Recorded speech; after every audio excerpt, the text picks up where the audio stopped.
Hey guys, I just want to try to give you a quick video recap of koh26. So, to start out with the qualifier, we went out, we had a 10 a.m. slot.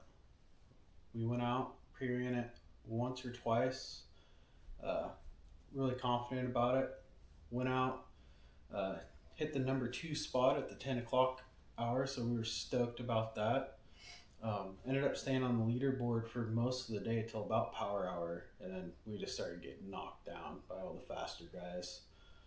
Ended up 44th to start the day on the race, so you know, not right where I wanted to be, but not terrible. At least that's what we thought.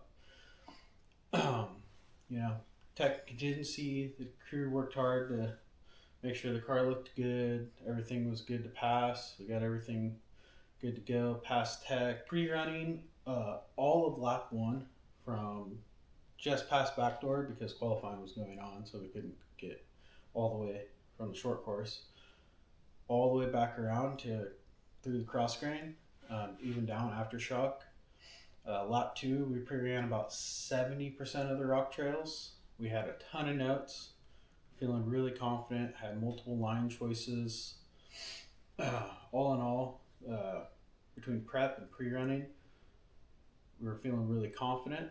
They really worked their butts off and made sure the car was prepped and ready to go for race day.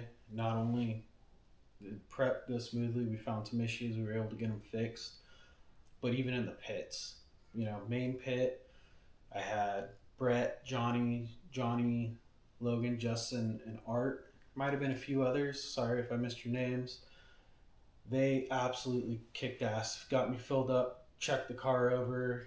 Justin wiped the cameras down, gave us some water, sent us on our way. And we were back in at lap two. Lap two, we got to Spooners, about almost to the bottom of Spooners. And I took a line a little wrong.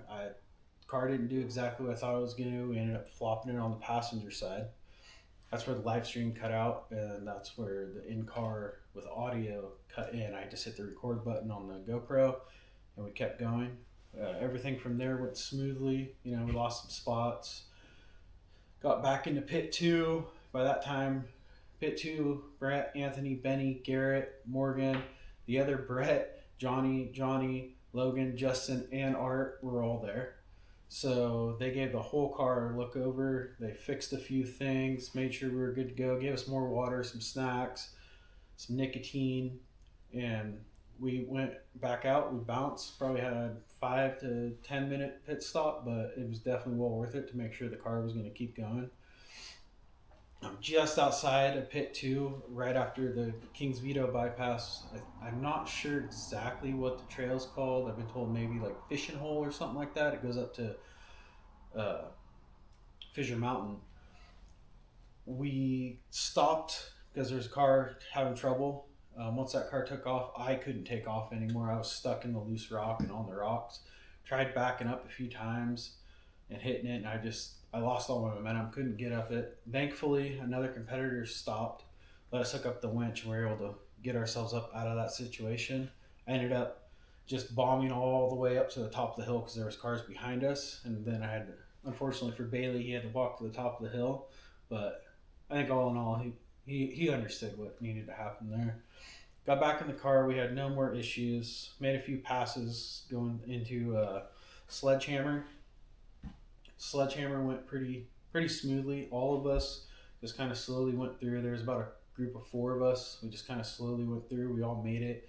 No real issues, no real hang-ups. Just everyone was keeping the car alive and being patient, which is the best thing to do in those types of trails.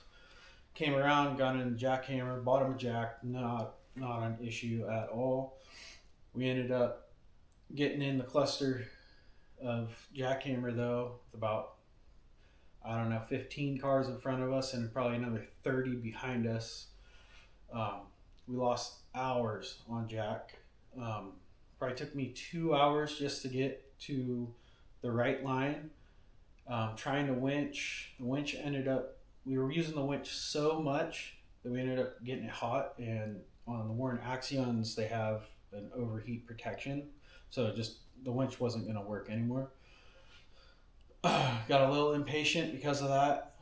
Started using my right foot a little too much and ended up flopping the car on its side. But I gave the crowd a show and gave them a big cheer when I got out of the car.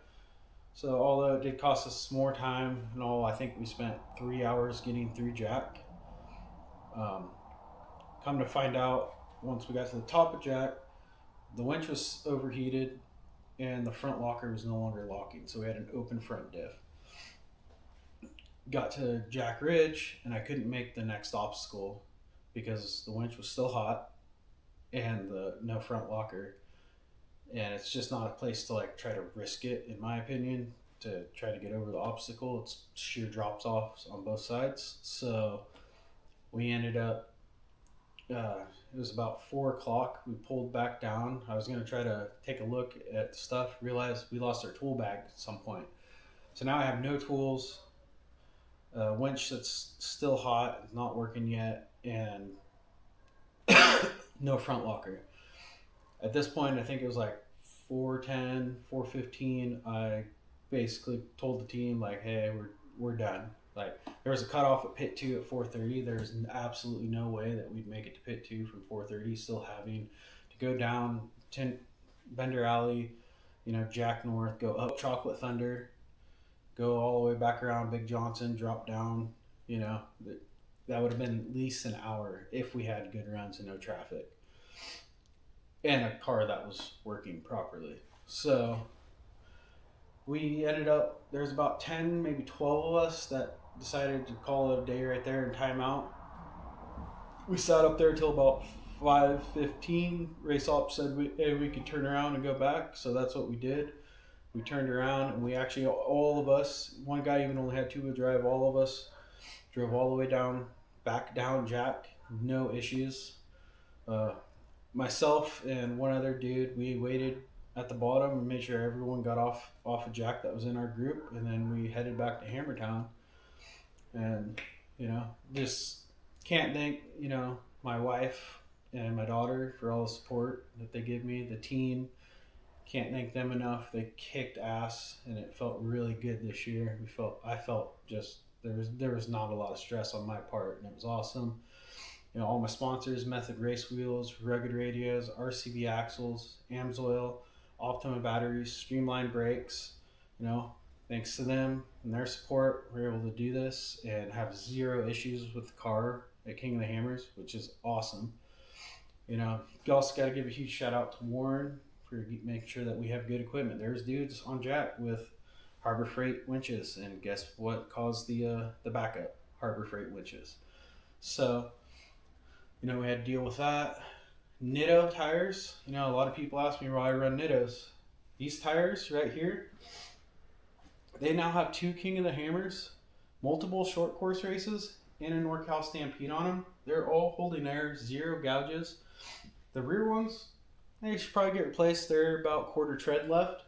The front, I would run them again, absolutely no problem. So if you're wondering what tires you should probably put on your race car, I would definitely suggest Nitto, especially if you're paying for them yourself. Pay for the best, get the best results.